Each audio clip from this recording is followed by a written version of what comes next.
क्या आपने कभी सोचा है कि रात के 2 बजे एक सुनसान हाईवे पर जब आपकी गाड़ी की लाइट्स अचानक बंद हो जाएं और बाहर का अंधेरा इतना गहरा हो कि आप अपना हाथ भी न देख सकें, तो उस वक्त अगर कोई आपकी गाड़ी का दरवाजा बाहर से खींचना शुरू करे और आपको मालूम हो कि करीब में कोई इंसान है ही नहीं, तो आप क्या करेंगे? आज मैं आपको 3 ऐसी सच्ची और खौफनाक कहानियां सुनाने वाला हूं जो इस मुल्क की मुख्तलिफ सड़कों पर हुई। ये कहानियां उन लोगों की हैं जो सुबह के इंतजार में निकले थे, लेकिन जो रात उन्होंने गुजारी वह उनकी जिंदगी की आखिरी रात भी बन सकती थी। चले शुरू करते हैं पहली कहानी से।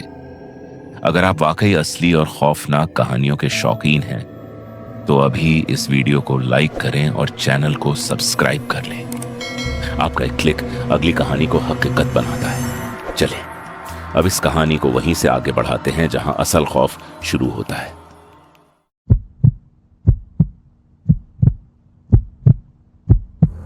राजस्थान की सुनसान सड़क।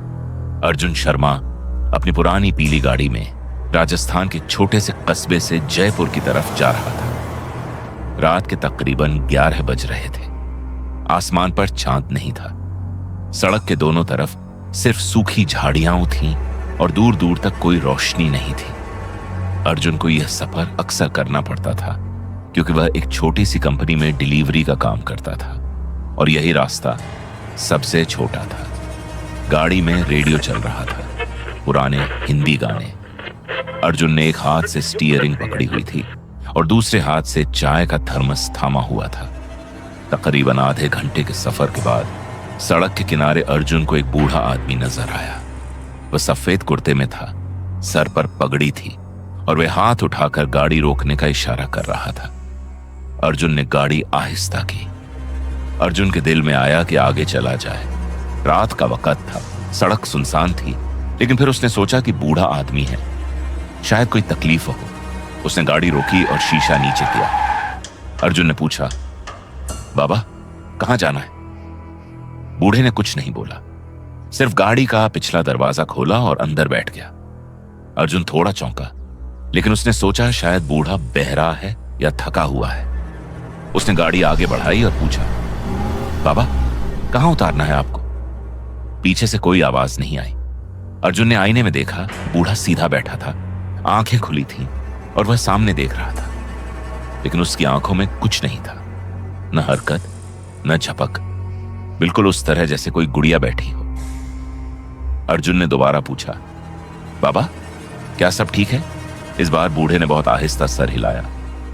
अर्जुन ने लंबी सांस ली और गाड़ी चलाता रहा। कुछ मिनट बाद अर्जुन को रेडियो से अजीब आवाज आने लगी। गाने अचानक बंद हो गए और रेडियो से सिर्फ एक गहरी खुरदरी सांस की आवाजें आने लगी, जैसे कोई बहुत करीब से बहुत आहिस्ता सांस ले रहा हो। अर्जुन ने रेडियो बंद कर दिया। खामोशी छा गई और उसी खामोशी में अर्जुन को एहसास हुआ कि वही सांस की आवाज रेडियो बंद होने के बावजूद अभी भी आ रही है, पीछे से। अर्जुन का दिल तेज धड़कने लगा। उसने आईने में देखा, बूढ़ा अब आगे की तरफ झुका हुआ था। उसका चेहरा अर्जुन की गर्दन के बिल्कुल करीब था और उसकी आंखें अब बंद थीं और वह मुस्कुरा रहा था। अर्जुन के हाथ कांपने लगे। उसने गाड़ी तेज की, लेकिन फिर एक बहुत ही अजीब चीज हुई। गाड़ी की स्पीडोमीटर जो अभी 60 पर थी अचानक 0 पर आ गई। गाड़ी चल रही थी लेकिन स्पीडोमीटर 0 दिखा रही थी। अर्जुन ने घबरा कर ब्रेक लगाई, गाड़ी का दरवाजा खोला और बाहर निकल गया। उसने पलट कर देखा, पिछली सीट खाली थी, कोई नहीं था, बूढ़ा गायब था। अर्जुन वहीं सड़क पर बैठ गया। उसके पांव नहीं उठ रहे थे, लेकिन उसे वहां रुकना नहीं था क्योंकि उसी वक्त उसका फोन बजा। नंबर अनजान था। अर्जुन ने कांपते हाथों से फोन उठाया और दूसरी तरफ से वही खुरदरी सांस की आवाज आई। फिर एक जुमला, बिल्कुल आहिस्ता, बिल्कुल साफ, तुमने मुझे उतारा नहीं। अर्जुन ने फोन फेंका, गाड़ी में बैठा और बगैर रुके सीधा जयपुर के एक पेट्रोल पंप पर पहुंचा जहां रोशनी थी, लोग थे, और वह गाड़ी से बाहर निकलकर जमीन पर बैठ गया और रोने लगा। बाद में जब उसने उस इलाके के लोगों से बात की तो उन्होंने बताया कि उस सड़क पर कई साल पहले एक बूढ़ा बैल गाड़ी चलाने वाला मारा गया था। रात को एक गाड़ी ने टक्कर मार दी थी और वह ड्राइवर उसे छोड़कर भाग गया था। तब से वह बूढ़ा हर उस गाड़ी में बैठता है जो उसे रोकती है और इंतजार करता है कि कोई उसे उसकी मंजिल तक पहुंचाए, और जो उसे उतारता नहीं, उसकी गाड़ी कभी उस सड़क से वापस नहीं आती। अर्जुन ने उसे उतारा नहीं था, लेकिन वह बच गया क्योंकि उसने खुद गाड़ी से नीचे कदम रखा था। उसने ड्राइविंग सीट छोड़ी थी और शायद इसीलिए बूढ़े की पकड़ टूट गई। अर्जुन ने उसके बाद वह गाड़ी बेच दी और कभी रात को अकेले नहीं चलाया।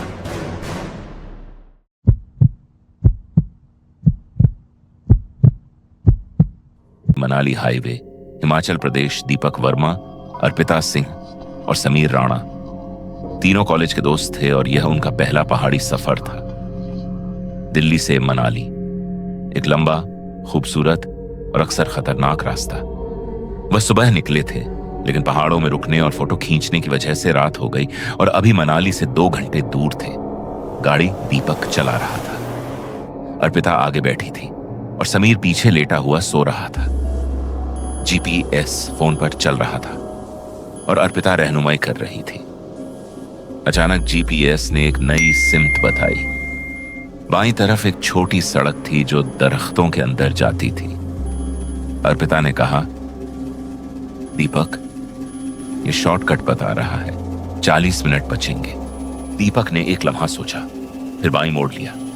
सड़क बहुत पतली थी, दरख्त इतने घने थे कि गाड़ी की हेडलाइट सिर्फ 10 कदम आगे तक रोशनी दे पा रही थी। समीर जाग गया और उसने बाहर देखा। उसे कुछ पसंद नहीं आया। समीर ने कहा, यार, ये जगह ठीक नहीं लग रही, वापस चलो। लेकिन दीपक ने कहा, बस थोड़ी देर, जीपीएस कह रहा है रास्ता है।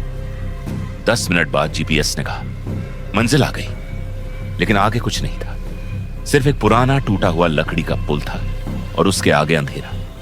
दीपक ने गाड़ी रोकी। तीनों खामोश थे। फिर जीपीएस ने फिर बोला, लेकिन इस बार आवाज मुख्तलिफ थी। ये जीपीएस की मशीनी आवाज नहीं थी, ये एक औरत की आवाज थी, बिल्कुल आहिस्ता, बिल्कुल ठंडी। अब आगे आ जाओ।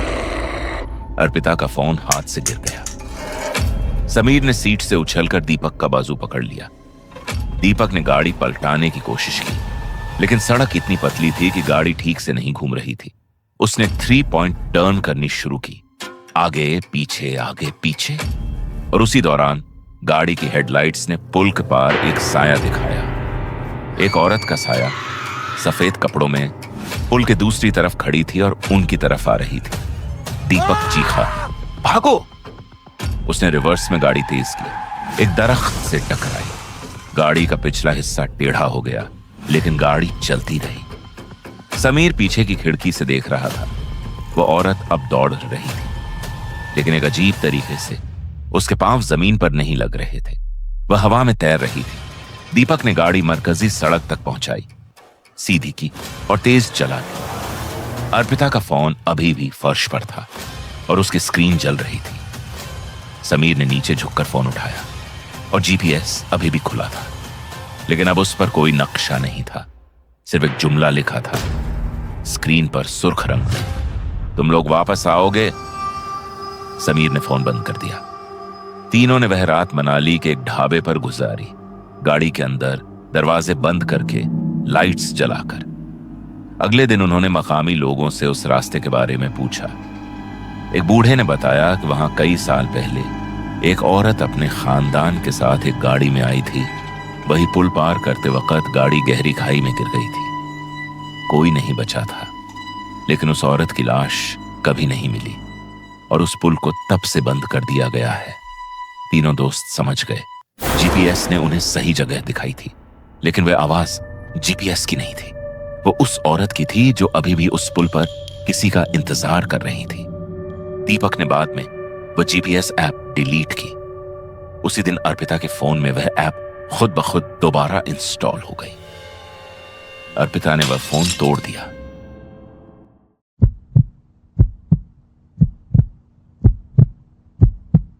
मुंबई से पुणे, रात का सफर। रात के तकरीबन 1 बज रहे थे जब रोहन मेहता ने मुंबई से पुणे की तरफ गाड़ी चलाना शुरू की। रोहन के साथ 3 और दोस्त थे, नेहा, विक्रम और कबीर। चारों एक शादी से वापस आ रहे थे। सब खुश थे, थके हुए थे और गाड़ी में मौसीकी बज रही थी। एक्सप्रेसवे बिल्कुल खाली था। रोहन ने गाड़ी तेज कर ली। वह जल्दी घर पहुंचना चाहता था।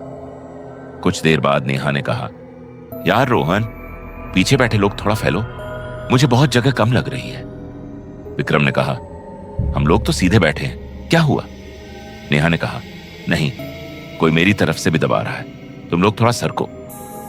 विक्रम ने कबीर को देखा और कबीर ने कहा, मैं तो अपने दरवाजे से लगा बैठा हूं।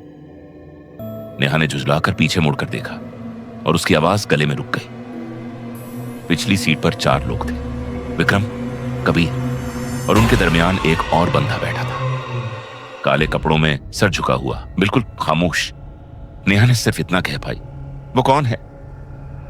गाड़ी में एकदम सुकूत छा गया। विक्रम और कबीर ने एक दूसरे को देखा और उसी वक्त उन्हें भी महसूस हुआ कि उनके बीच में कोई है। रोहन ने आईने में देखा, उसका दिल उछल गया। उसके हाथ स्टीयरिंग पर कांपने लगे।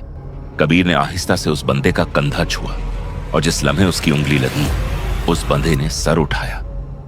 उसका चेहरा नहीं था, सिर्फ सफेद, सपाट, हमवार जिल्द थी।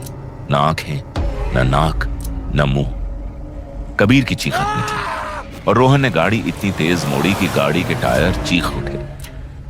गाड़ी एक्सप्रेसवे के किनारे तक गई। रोहन ने पूरी ताकत से स्टीयरिंग पकड़ा और गाड़ी को वापस सड़क पर लाया। उसने ब्रेक लगाई और चारों ने पलट कर देखा। पिछली सीट पर सिर्फ विक्रम और कबीर थे। दरमियान की जगह खाली थी, लेकिन सीट पर एक निशान था, जैसे कोई बहुत देर से वहां बैठा रहा हो। सीट का कपड़ा एक तरफ से दबा हुआ था और उस जगह पर हाथ लगाने पर महसूस हुआ वह जगह गर्म थी।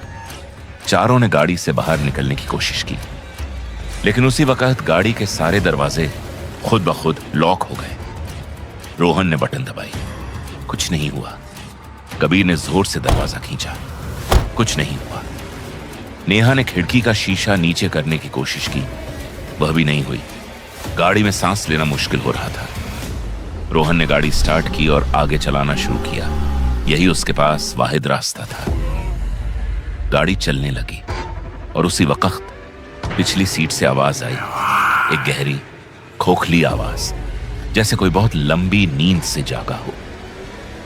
तुम लोगों ने मुझे उठाया क्यों नहीं? विक्रम ने रोते हुए कहा, हमने कुछ नहीं किया, हमें नहीं पता था। आवाज ने कहा, इसी सड़क पर 3 साल पहले रात के इसी वक्त मेरी गाड़ी खराब हो गई थी। मैं सड़क किनारे खड़ा था, 100 गाड़ियां गुजरी, किसी ने नहीं रोका। फिर खामोशी, फिर वही आवाज, इस बार बहुत आहिस्ता। मैं अभी भी वहां खड़ा हूं। रोहन की आंखों में आंसू आ गए। उसने गाड़ी रोकी और पूरी ताकत से बोला, हम रुक जाते अगर हम होते। हम माफी मांगते हैं, लेकिन हम उस रात वहां नहीं थे, हमें जाने दो। एक लंबी खामोशी। फिर गाड़ी के सारे दरवाजे खुद ब खुद खुल गए। चारों ने बाहर निकलकर सड़क पर घुटने टेक लिए। वहां से पुणे पहुंचने में उन्हें अगले 2 घंटे लगे, पैदल, क्योंकि गाड़ी में वापस बैठने की हिम्मत किसी में नहीं थी। बाद में जब रोहन ने उस वाकसी की जगह के बारे में पूछा तो पता चला कि उसी एक्सप्रेसवे पर 3 साल पहले एक नौजवान की गाड़ी खराब हो गई थी और वह सड़क किनारे मदद मांगता रहा, लेकिन कोई नहीं रुका और सुबह उसकी लाश मिली। वह सर्दी से मर गया था। उसका नाम विकास शर्मा था और उसकी गाड़ी अभी भी वहां खड़ी है। अगर ये कहानी आपको आखिर तक बांधे रख सकी है तो अभी सब्सक्राइब करें, क्योंकि अगली वीडियो पहले से ज्यादा खौफनाक है। बेल आइकन दबाना मत भूलें। अगली बार तक महफूज रहें और याद रखें, रात को गाड़ी में बैठने से पहले एक बार पीछे जरूर देख लें, क्योंकि कभी कभी वो जगह जो खाली लगती है असल में खाली होती नहीं।